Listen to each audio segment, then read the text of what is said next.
नाही एक लक्षात, प्रत्येकाची युनियन आहे, त्याच्यामध्ये कुठलाही पक्ष नाही. प्रत्येक युनियन आपल्या आपल्या पद्धतीने, ते शरदरावांची युनियन आहे, प्रसाद लाड साहेबांची आहे, मग त्याच्यामध्ये आमची राणे साहेबांची युनियन आहे, ते वर्षानुवर्ष काम करतायत बीएसटी मध्ये, हे लक्षात घ्या. तर त्याच्यामध्ये ती पतपेढीची निवडणूक दरवर्षी, आणि ते कार्यकर्ते आपल्या पातळीवर लढवतील. हिंदी में फिशर्स में को कितना फायदा हुआ है उसको लेकर क्या कहना चाहिए? देखिए ऐसा है कि यूएस का टैरिफ कुछ महीने पहले जो 16% पे था वो आज 60% पे चला गया है. जो फिश एक्सपोर्ट्स के ऊपर बहुत बड़े सिर्फ फिश और श्रिम एक्सपोर्ट पे बड़े पैमाने पे आज 60% टैरिफ लगाया गया है. इसके वजह से बहुत सारे श्रिम फार्मर्स, श्रिम के किसान, ये आज चिंता में हैं. पर मैंने मेरे ट्वीट के माध्यम से उनको आह्वान किया है कि जो हमारे आदरणीय पंतप्रधान मोदी जी का सपना है कि आत्मनिर्भर भारत, उस दिशा में चलने के लिए एक अच्छी आप लोग के पास अपॉर्चुनिटी आई है, जिसमें हम लोग डोमेस्टिक मार्केट के तरफ हम लोग घूम सकते हैं. बहुत बहुत बड़ा मार्केट ये डोमेस्टिक लेवल पे हम लोग को उपलब्ध है, जिसको हमारे श्रिम फार्मर लोगों ने एक्सप्लोर करना चाहिए. श्रिम खाने वाले लोगों ने भी इसके तरफ देखना चाहिए. जो हम लोग एक्सपोर्ट के तरफ आज ध्यान डालते थे कि हम अमेरिका में भेज के हम अमीर बनेंगे या तो फाइनेंशियली स्ट्रांग बनेंगे, आज उतना ही बड़ा मार्केट आज विदिन हम अपने कंट्री के अंदर है, डोमेस्टिक मार्केट है. तो इसलिए मैंने आह्वान किया है हमारे श्रिम किसानों को, फार्मर्स को, कि आप डोमेस्टिक मार्केट की तरफ घूमिए. यहाँ आपके लिए मार्केट उपलब्ध है, आप उसके तरफ देखेंगे तो जरूर आपको एक्सपोर्ट से ही अच्छा फायदा अपना डोमेस्टिक मार्केट में आपको मिलेगा. जो श्रिम खाने वाले लोग हैं, जो नॉन वेजिटेरियन लोग हैं, उनको भी मैंने आह्वान किया है कि आप जिस तरीके से अलग अलग नॉन वेज खाते हैं, उसमें अगर श्रिम का अगर थोड़ा आप उसका पोर्शन बढ़ा देंगे खाने का, तो उसका डायरेक्ट फायदा हमारे श्रिम के किसानों को हो जाएगा. जो आज के वक्त जो 16 से 60% पे जो आ गया है, उसके वजह से जो उनको प्रॉब्लम खड़ा हुआ है, प्रॉब्लम का सोल्यूशन अपने पास अपने डोमेस्टिक मार्केट में ही है. उसका फायदा हमारे श्रिम फार्मर्स ले लेना चाहिए. ये फिशरीज मार्केट का आपने बाजार कितना करोड़ रुपए का सालाना एक्सपोर्ट होता होगा? सब 1.5-2 करोड़ लाख करोड़ के ऊपर का बहुत बड़ा मार्केट है साहब. एग्जैक्ट आंकड़ा मेरे पास नहीं है, मगर आपको दे सकता हूँ, मगर बहुत बड़ा मार्केट है. डोमेस्टिक मार्केट साहब बहुत बड़ा है, उसको अगर थोड़ा हम लोग एक्सप्लोर करना चाहिए. आज क्या होता है कि पहला जो माल बाहर आता है, हम लोग डायरेक्ट एक्सपोर्ट भेज देते हैं. वही अगर एक्सपोर्ट 60% पे अगर चला गया रहेगा टैरिफ, तो अब अगर उसको इनवर्ड अगर हम लोगों ने घुमाना चालू कर दिया, तो बहुत बड़े पैमाने पे फायदा हो जाएगा. डोमेस्टिक मार्केट को बढ़ाने के लिए आपने आह्वान किया, लेकिन सरकार की भी कोशिश होनी चाहिए, क्योंकि देश लेवल पर यदि इसको बढ़ाना है. देखिए, आज सरकार की तरफ, महाराष्ट्र सरकार की तरफ से हम लोग अपने फैसिलिटीज बढ़ा सकते हैं. जहाँ जहाँ श्रिम उपलब्ध हो सकता है उनको हम लोग प्रोत्साहन दे सकते हैं. मगर आखिर में तो जो श्रिम के फार्मर्स है, किसान है, जो आज तक अपना एक्सपोर्ट करते थे, उन्होंने अगर अपने देश के अंतर्गत अगर देखना चालू कर दिया कि कौन सा मार्केट उपलब्ध है, तो मुझे लगता है उनको बहुत बड़ा फायदा उससे पॉसिबल है. सर, यूएस के अलावा अगर यूएस में हम एक्सपोर्ट नहीं करते तो और कौन सी एरियाज? देखिए, यूरोप एक अच्छा मार्ग है, फिर वियतनाम एक अच्छा मार्ग है, अलग अलग ये सब ऑप्शंस है अपने पास. मगर मैं आज भी कहता हूं कि हम हमेशा इन बाहर के एक्सपोर्ट के ऊपर ध्यान डालने के बजाय, आज हमारे मोदी जी ने जैसे आत्मनिर्भर भारत के बारे में कहा है, वैसे ही श्रिम फार्मर्स ने अगर हमारे डोमेस्टिक मार्केट के ऊपर और थोड़ा ध्यान दिया, तो मैं आपको विश्वास देता हूं कि बहुत बड़ा मार्केट आज अपने पास हाथ में है. श्रिम जो नॉन वेजिटेरियन है, जिसके मैंने कुछ रिपोर्ट पढ़ा था कि करीब 60-70% हमारे देश में नॉन वेजिटेरियन खाते, उन्होंने अपने खाने में अगर श्रिम खाने का पोर्शन अगर बढ़ा दिया, तो उसका डायरेक्ट फायदा अपने श्रिम फार्मर्स को हो जाएगा. सवाल ये है, एक्सपोर्ट कर देते थे हम, यूएस को कितना जाता था? एग्जैक्ट आंकड़ा मेरे पास अभी तो नहीं है, मगर मैं इतना बोल सकता हूँ कि उसका टैरिफ 4 गुना बढ़ गया है जो पहले एक्सपोर्ट था.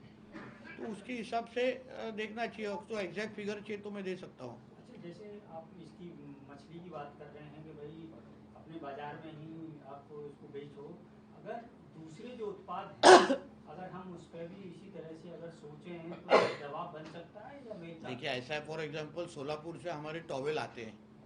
टॉवेल को अगर हम लोग ऐसा सोचे कि उसको एक्सपोर्ट अच्छे से अच्छे टॉवेल आपको, मतलब जो क्वालिटी के जो टॉवेल है ना, कभी कभी आपको बाहर के देश में मिलेंगे और अपने पास पूरा उसको कम क्वालिटी के कभी कभी मिल जाते हैं। वही अगर अपन इनवर्ड में घुमाना चालू कर दिया, हमारे मैंगो है जो हमारे कोकण से आता है, पहले 5, 10, 50 जो उसका बॉक्सेस है हम लोग हमेशा दुबई या बाहर के मार्केट में बेचते हैं। उसको अगर हम लोग इनवर्ड बेचना चाहो तो हमारे पास भी स्पेंडिंग कैपेसिटी वाले लोग हैं जो खर्चा करते हैं। हमारे पास भी ऐसा मार्केट है जो ज़्यादा से ज़्यादा आपको कीमत दे सकता है। उसके बारे में उसको उन तक अपनों को पहुंचने की सिर्फ जरूरत है। वहीं दूसरी तरफ इंडिया अलायंस जो है आज दिल्ली में प्रोटेस्ट कर रहा है। लगातार महाराष्ट्र की भी वो बात करते रहे कि धांधली हुई है इलेक्शंस को लेकर। वो पूरे प्रोटेस्ट को आप किस तरह से देखते हैं? देखिए ऐसा है, यही प्रोटेस्ट जब भी लोकसभा के बाद इनको वोट जिहाद के माध्यम से जब भी इनके सांसद चुन के आए, जब भी सारे के सारे उनके जो मतदार संघ थे, कॉन्स्टिट्यूंसी थे, एमपी कॉन्स्टिट्यूंसी थे, उसमें सिर्फ एक ही कॉन्स्टिट्यूंसी में जहां इनके पास ज़्यादा वोट इनको गिरे, फिर वो उस वोट जिहाद के बारे में इनको भी अपना मुंह खोलना चाहिए ना, कि किस तरीके से लोकसभा के बाद उसमें एक ही कॉन्स्टिट्यूंसी में इनको 100% वोट गिरता है। इनको वोट कराने के लिए फतवे निकाले जाते हैं। सारे कई मुल्ले मौलवी बाहर आके बोलते हैं कि सिर्फ आप इंडिया अलायंस को ही वोटिंग करो। तो इस वोट जिहाद के बारे में भी ये लोग कभी आंदोलन करेंगे? ये डेमोक्रेसी में, ये लोकशाही में चलता है क्या कि फतवा निकाल के आप इन्हीं को वोट करो? ये कौन से नियम कायदे में बैठता है? इसके बारे में भी कभी तो मोर्चा निकालेंगे तो हमको भी लगेगा कि ये सच्ची लोकशाही बचाना चाहते हैं। लेकिन उनका कहना ऐसा है कि इलेक्शन कमीशन जवाब न देकर बीजेपी इस चीज का जवाब क्यों दे रही है? क्या बीजेपी इलेक्शन, अरे मगर लोकशाही इलेक्शन कमीशन भी उनको बोलने का एफिडेविट तो दे दो। जो बोल रहे हो आप उसका अगर राहुल गांधी और उनके जो कोई आजू बाजू के लोग हैं उसका ऑफिशियल अगर एफिडेविट दे दे कि हम जो बोल रहे हैं वो इस तरह आपके सामने रखते एफिडेविट के माध्यम से, तो उतनी हिम्मत राहुल गांधी और उनके लोगों को क्यों नहीं है? क्यों प्रोटेस्ट के माध्यम से जा रहे? जितना वक्त प्रोटेस्ट का करने में या तो वो बस में खड़े होने में बिताना है ना, उससे अच्छा एक एफिडेविट दे दो, इलेक्शन कमीशन के पास दे दीजिए, वो आपको सुनवाई देने को तैयार है। मेरे हिसाब से हर एक 4-5 इलेक्शन कमीशन ने उनको ऑलरेडी नोटिस भेज दिए कि एफिडेविट दो, एफिडेविट दो, एफिडेविट दो। एफिडेविट देना नहीं है, वोट जिहाद के बारे में बोलना नहीं है, सिर्फ अपना ये रास्ते में बैठ के तमाशा करना है। आपने ईवीएम जिहाद का जिक्र किया, मराठी में जवाब दे रहे थे, तो उस पर अगर आप एलैबोरेट करें। लोकसभा के बाद जिस तरीके से इनके सांसदों को वोटिंग हुई, जहां उदाहरण धुले कॉन्स्टिट्यूएंसी में देखिए सिर्फ मालेगांव में इनको 100% वोटिंग हुआ। हमारे नॉर्थ ईस्ट कॉन्स्टिट्यूएंसी में मानकुड़ शिवाजी नगर में ही 100% उनको वोटिंग हुआ। तभी अलग अलग फतवे निकाले गए, अलग अलग मुल्ले मौलवी ने आके कहा कि सिर्फ तुम महाविकास आघाड़ी को ही वोटिंग करो, इंडिया अलायंस को ही वोटिंग करो। तो उस ईवीएम जिहाद को, वोट जिहाद को आप क्या कहेंगे? फिर वो डेमोक्रेसी में चलता है क्या? फिर इस तरीके से फिर सर्वधर्म समभाव है ना हमारे देश में, फिर ये कैसे कांग्रेस और उनके साथियों को इंडिया अलायंस को चल जाता है? इसके बारे में भी जवाब देना चाहिए ना। लोकसभा के बाद जो कुछ भी रिजल्ट आया, एनडीए बन के हम लोग सब लोग ने वो स्वीकारा, बीजेपी बन के हम लोग ने स्वीकारा, हम लोग ने मेहनत की, हम लोग ने लोगों के साथ सामने वापस गए और हम लोग ने लोगों का दिल जीता और महाराष्ट्र में हमारी सरकार हम लोग लेके आए, लोगों के विश्वास से लेके आए। हम इनके जैसे वोट जिहाद के बारे में रोते बैठे नहीं। वहीं दूसरी तरफ उद्धव ठाकरे आज मुंबई में प्रोटेस्ट कर रहे हैं। उनका ऐसा कहना है कि करप्ट सरकार जो है देवेंद्र फडणवीस की, और क्या प्रेशर है देवेंद्र फडणवीस का कि ना मानिकराव कोकाटे का इस्तीफा ले रहे हैं ना योगेश कदम पे कार्रवाई कर रहे हैं। तो उद्धव ठाकरे ने तभी के नवाब मलिक का इस्तीफा लिया था क्या, जो जेल के अंदर थे? तभी अनिल देशमुख का तभी इस्तीफा लिया था क्या? अभी उद्धव ठाकरे ने को अभी गजनी 2 बनाना पड़ेगा तो फिर आमिर खान को लेने की जरूरत नहीं, उद्धव ठाकरे रेडीमेड है, उसको तो बॉडी पे भी लिखने का जरूरत नहीं है। तो इसलिए भ्रष्टाचार की अगर उसको पूरी लिस्ट सुनानी हो ना तो थोड़ा वक्त दे दे, फ्री का मच्छी खिलाते खिलाते मैं बता सकता हूँ। जाएंगे क्या मातू से? हाँ बच्चे लेके जाना पड़ेगा ना मातू से। मैं तो वो अपने पास आते, पहले से वो आदमी भेजते थे हमारे पास।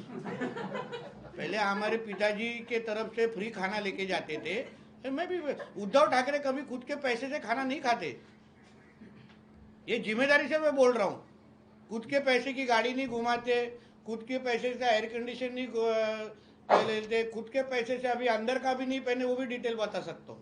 खुद के पैसे से लॉन्ड्री नहीं करते, बहुत कुछ खुद के पैसे से करते नहीं। सर एक मराठी प्रश्न होता भाजपवरती की त्यांना उपराष्ट्रपती म्हणून का हटवलं याचं उत्तर भाजप देत नाही. दुसरं आता ते कुठे ते नॉट रिचेबल झालेले आहे. असं आहे ना की मूळ मुद्द्याला कुठेतरी बगल देण्यासाठी कुठले ना कुठले तरी हे विषय काढायचे आणि उगाच ते भरकवत जायचं. तुम्हाला तुमच्या स्वतःची सगळं पाप लपवण्यासाठी हे विविध गोष्टी अगर तुम्हाला बाहेर काढायचे असेल तर ह्याला कोण जनता कोण भीक देणार नाही हो. तुम्ही मूळ मुद्द्यावर राहून तुम्ही चर्चा केली तर आपल्या लोकांना उत्तर तरी तुम्ही देऊ शकतो. आता ॲफिडेव्हिट तुम्ही का देत नाही आहात या वोटिंगच्या संदर्भात, इलेक्शन त्याच्याबद्दल कधी बोललंच नाही. सर कल्याण डोंबिवली में नॉन कि वहाँ के लोगों की वो भावना है, वहाँ के कल्याण डोंबिवली के म्यूनसिपल कॉर्पोरेशन को अभी फॉर एग्जाम्पल पोल्यूशन के टाइम पे भी इस तरीके की मांग आती है, हम लोग सुनते, सब लोग सुनते, उसमें कुछ गलत नहीं है मुझे लगता है.